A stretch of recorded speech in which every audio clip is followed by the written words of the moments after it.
Hey there, I'm Karsten alongside Deb Carriveau, and we are joining you for another episode of our Living Wisdom video series, basically providing hope among a dementia diagnosis. And by the way, you can see this on YouTube, on Facebook, you can listen to it via podcasts on really anywhere that you like to stream. We have our notes out for this one because we are really taking a deeper dive into the different stages of dementia. And as we talked about, we got early, middle, and late. And so there's just a lot to cover here. So we do not want to miss a thing. But here's what we're going to do. As we talk about these stages, we're going to follow the same layout. So we're going to talk characteristics, communication challenges, socialization, task abilities, and caregiver approach. And the goal here is to kind of follow the same format for each stage. So as you're going along with this, you can see how they change and you can prepare for what you want to expect. Yeah, this content's really important for people. We wanted it to be designed in such a way that people are able to make comparisons. So as loved ones are transitioning, as people are progressing through the journey, people will be able to make reference back and forth. Yeah. It also will help loved ones kind of know this is where we're at now, this is what we can expect coming up. Yeah. And it really is about giving people some foundational information about each of these areas of progression that will really help guide how they provide care. Well, and that's part of the fear, right, is not knowing what to expect. So hopefully we can diminish that. So again, so this whole one is about early stage. We're of course going to get to the others later, but let's talk about the characteristics of the loved one who's in early stage dementia. What does that look like? So individuals who are early in this process tend to be very sensitive, very aware of changes that are happening. But one of the things that's extremely important to them is that people don't know that they're changing. So a big focus of what you're going to see with these individuals is frequently they will be very emotional. They will be frustrated and angry very easily.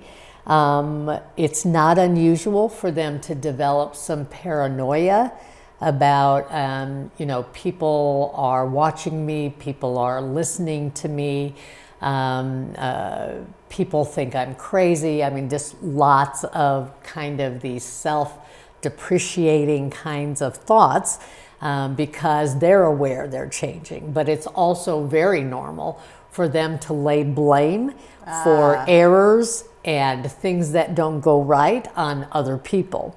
Because it's very important for individuals in this early part of the process to be able to do what we call save face. They need to have everybody believe that they're normal. Gotcha. And that they're capable. And so it's really difficult for them to embrace the reality that they're changing and that they're not capable or they've lost awareness of how to do something. So frequently what you're going to see with these individuals is this pushback about it's your fault or I'm not going to do that, that's stupid kind of thing, rather than saying to you, Christine, I don't know how to do that anymore. Okay. And you said emotional, and you have here even tearful. So tearful. There's like a true physical reaction to this too. So it's that, again, that emotion they experience of being aware that they're changing, but not really understanding why or how that's happening.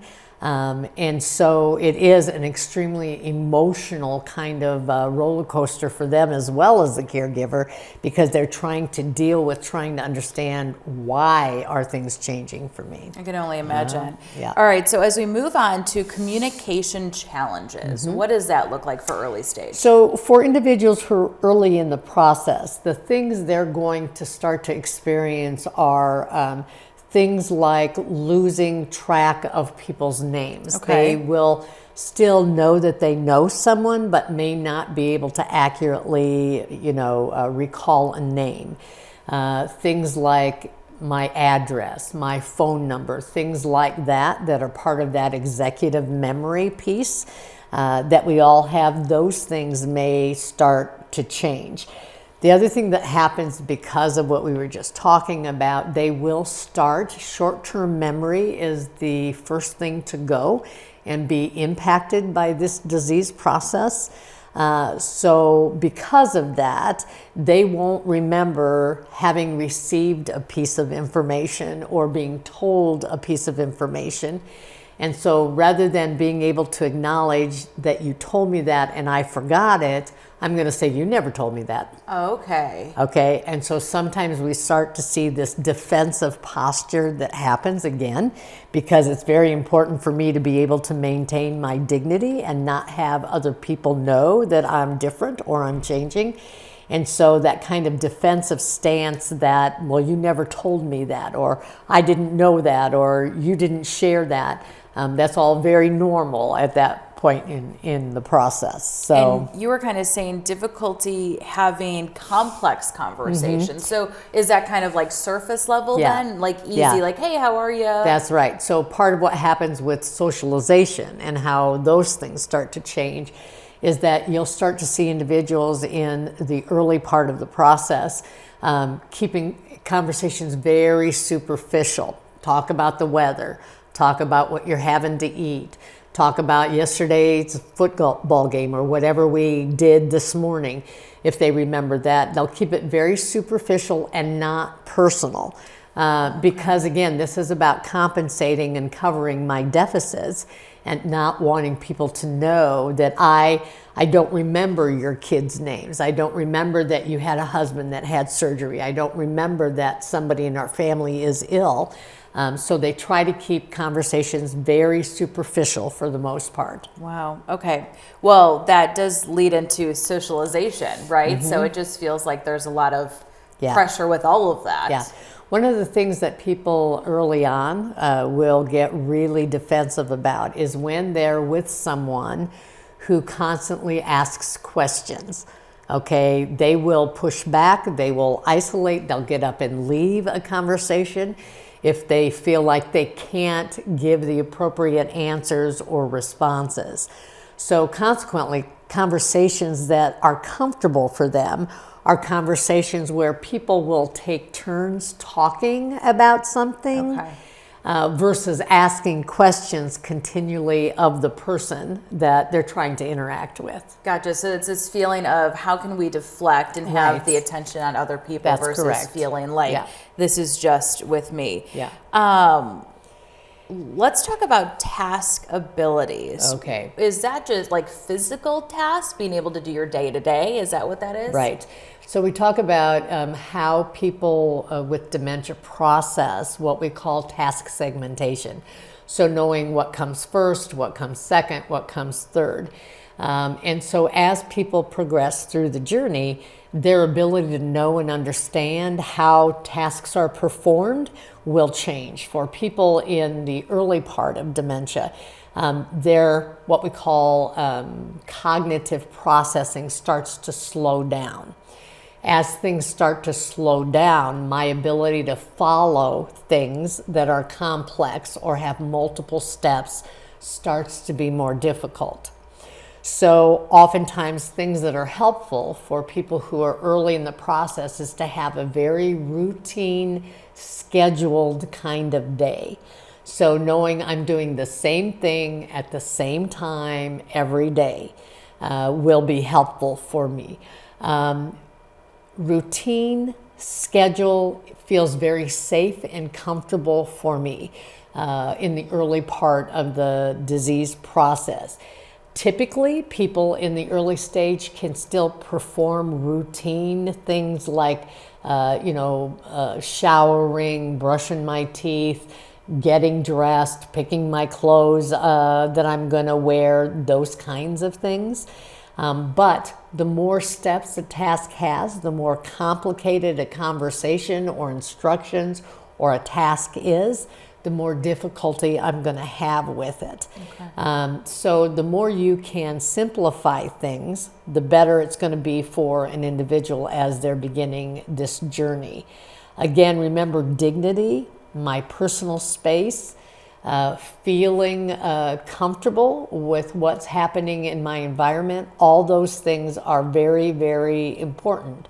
And if those things start to fall apart, that's going to be your fault, not mine.